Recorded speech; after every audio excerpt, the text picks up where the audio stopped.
Hi, I'm Marty Beard, the CEO of alwaysAI. Welcome to another installment of our computer vision series.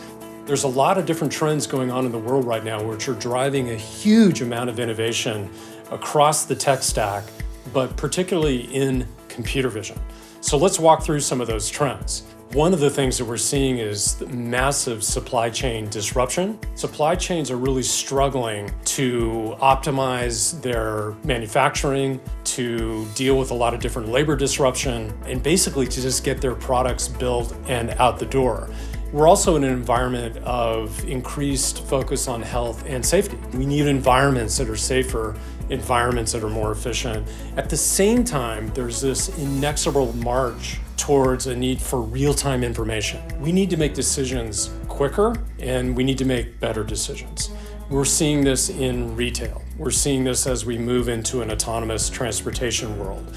We're seeing this across all industries where everybody's trying to get a hold of data right now so they can act on it and be smarter and be better businesses.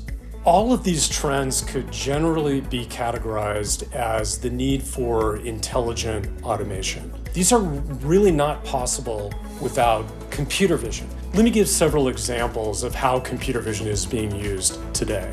Cameras that are in manufacturing facilities or in construction sites, anywhere where there's a lot of activity going on and things are being made, and you're looking for defects or you're looking for anomalies. You want to catch those really early, and if you can catch them early, you can save an amazing amount of money and time and energy. Another example is cameras being used for health and safety. Are people wearing PPE, or are people potentially moving into an unsafe work environment? We're also seeing it in autonomous vehicles, where we want to make sure that somebody that might need help, maybe somebody that's struggling with some kind of physical disability or just moving slower, needs help getting into a bus or into a car. And that's where cameras can really do the work to identify the need and help act on the need. Another place we're seeing cameras increasingly used are really in what we call contactless environments. For example, a shopping environment. You can have simple contactless kiosks where you can put your items on the kiosk, the camera identifies what they are, you can move on, pay, and you're on your way. And then of course, we're seeing cameras being used in preventing fraud. That's obvious where you want to verify identity, but also you're looking at documents or objects that are being used to verify identity, or so-called know your customer. Of course, like any technology revolution, in this case, vision becoming a prominent part of the tech stack, there's opportunities for abuse or bad uses of the technology. So in the case of computer vision, we want to make sure that a couple of things are really clear. Number one, what is the application? What's the need for computer vision? They're not just being used for generic surveillance or for violating somebody's privacy. These are really specific use cases that you want to be very clear about.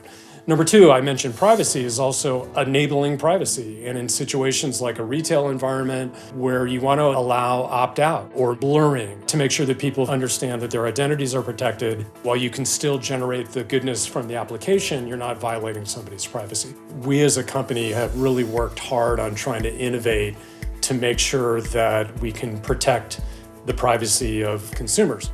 One example is we have a patent pending where a person is in a physical space like a store, and there's an area of the store that is specifically identified that you can go into that area, you are opting out of being tracked or opting out of being identified. Computer vision, machine vision is really a horizontal phenomenon. And it's not just a Silicon Valley phenomenon. This is not something where only quote unquote high-tech companies are adopting this technology. The early adopters actually turn out to be in very mainstream industries. We're seeing it again in manufacturing and industrial situations, construction, basic retail. And why is that happening? Well, one of the reasons is there's such a strong, clear return on investment for computer vision. Let's walk through a couple of examples right now.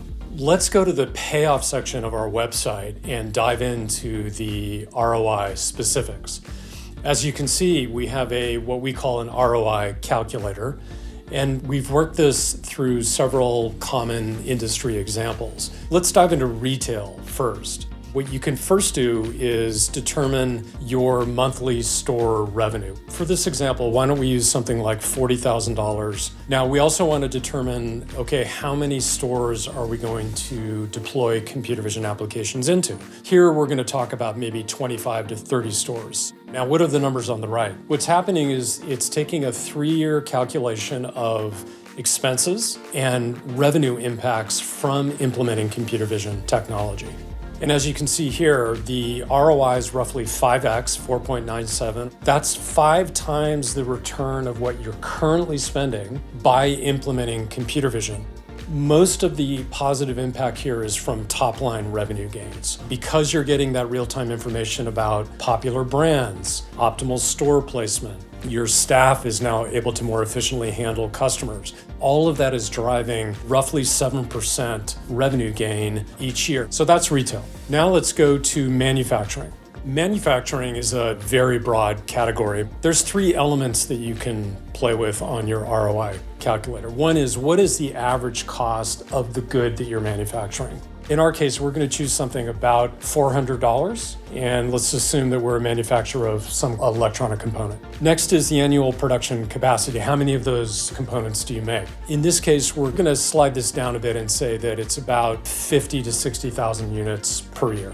How many lines are we actually developing those components on? In our case, we've only got 2 or 3. Let's see what kind of return we get by deploying computer vision applications on your manufacturing line. Here, you're saving money. This is not so much on the top line impact as it is on the bottom line improvement. Why? Because we're catching defects a lot earlier. We're optimizing our employee efficiency. Again, a quite dramatic ROI improvement. In this case, 4.26 return on investment. 13% of my cost has gone down, driving a huge return on investment. Lastly, we can look at transportation. This is a very active space, as we all know, with driverless cars, micro-mobility. Here, we're going to focus on micro-mobility, and we're going to look at kind of the annual revenue that you would get through something like an e-scooter, an e-bike. So in this case, we think it's about $2,500 per micro-mobility vehicle. And the deployment size, again, is roughly about 3,000 of these that we are actually deploying per year. We're getting a very significant return on investment by deploying cameras on these fleets of micro-mobility scooters, bikes, etc. Again, computer vision is helping to maintain safer use of the fleet and just better management of the fleet. And you can see that drives close to a 4 times return on investment and a very significant incremental revenue gain. There's really some very significant top-line advantages and also some bottom-line advantages from adopting basic computer vision applications in your business.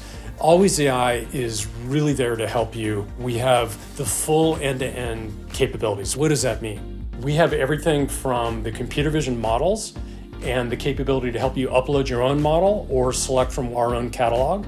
And most importantly, to train and to tune those models exactly the way that you need them for your application. Number 2, we have a very powerful set of APIs that help you customize your application for the specific end use case that you're trying to achieve. Number 3, we're experts on the edge.